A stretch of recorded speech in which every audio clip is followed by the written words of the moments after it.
Hola! It's hump day again. And yeah, day job is just dragging along today. Lunchtime finally, so I'll get me some grub here in a second. But figured I'd go ahead and toss this out because it seems like the thing that I've been talking about a lot to other folks here lately. Finding your author voice and inspirations, where it comes from. How do you find your voice? Practice, lots and lots and lots of freaking practice. Um, just like anything else, the more that you do it, the better you get. I mean, I'm only as good as the amount of practice that I put into something, including on this, which I don't practice a lot.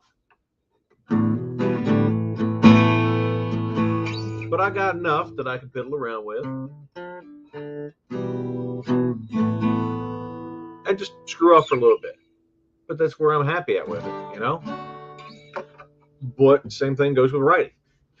The more you practice, the better you're going to get, the more defined that your author voice is going to become. Um,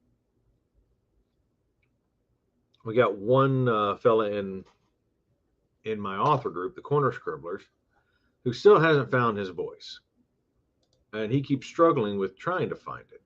And you know, we keep telling him all these different things. Read this author, check that out, look at this book. It's got tips on writing and how to form better prose and blah blah blah blah blah. We've all been there, but when it comes down to it, you've got to take all this information with a grain of salt. Take these little bits and pieces, put them around, play with them, see what sticks. Because no one's particular way is going to be the exact way that will work for you. Stay, don't fall. Um, so, reading, and what brought this to mind was I've been reading Milo Talon by Louis L'Amour. And I'm sitting there reading this, like I've seen this style before. I've read this kind of stuff before, and I couldn't place it. And then it finally hit me. It's like my buddy Chris Woods writes exactly like Louis L'Amour, but he read a crap ton of Louis L'Amour. Everything down to just the way he breaks up his sentences, his flow, between the dialogue, the characters' thoughts, jumping back into the action.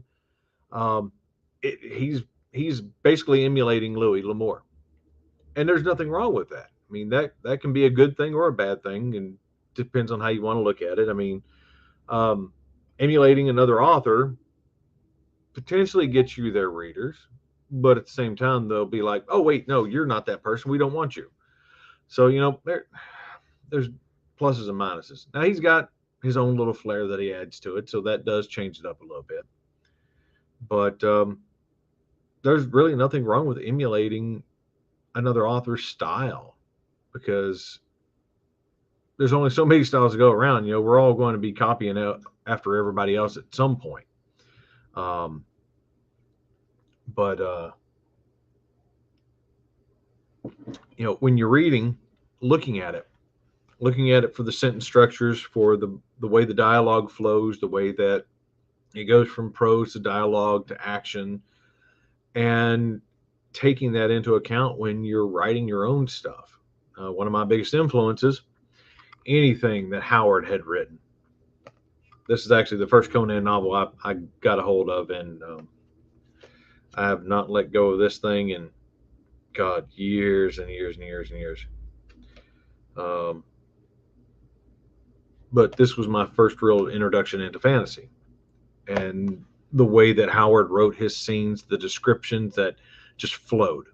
It didn't really stop and give you a page worth of descriptions of anything or any kind of info dumps. It's like just enough, and now we're moving on. Paint the picture and keep on going. So, um, reading other authors, looking at their structures, taking what works for you is perfectly fine. And there's no real formula. And I know some people are out there, they're looking for the formula of how to do it. About the only thing that really does have a formula is general genre. I mean, romance has a formula, fantasy has a formula, but for the author voice, it doesn't.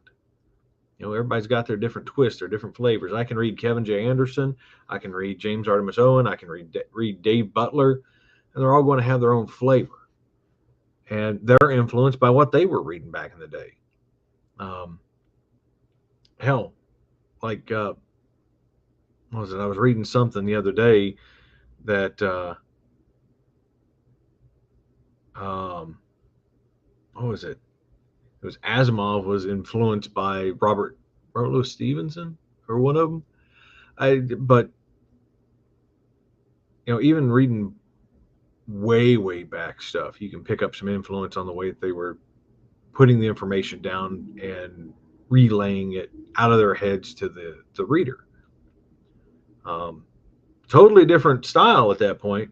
I mean, a lot of that stuff from the classics, like Treasure Island and Island of Dr. Moreau and things like that. That's a whole other different beast.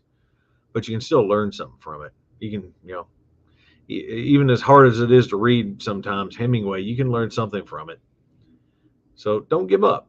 Keep trucking along. Keep playing with it. It takes a lot of practice, a lot of rewrites and editing and all that. And, hitting up these magazines, like get on to Submission Grinder, submit to Writers of the Future, things like that. That's a perfect place to practice, and you're not putting a shit ton of words down. You're doing 5,000 to 10,000 words versus 70,000 words. So get your practice in on the little things, maybe, or do flash fiction runs. There's an Australian contest that's on flash fiction that's like 500 words, and you want to talk about hard? That's tough. 500 words is what we used to do for the Corner Scribblers collections, and we stopped doing that because it was just insane. So we gave ourselves 1,000 words. That's still tough, but it's more manageable than 500. But you can still see the flavor of the story in the author's words in that 1,000 words. So yeah, that's about all I got. Keep reading, keep learning. Find your flavor, man. Find what works best for you. Find where to put the comedy and the comedic punchlines and things like that into place, because that's what's going to make your writing stand out beyond other people's writing. It's going to be that flavor that you add to it. So keep on trucking, and I'll catch you guys next time around. And button. There it is.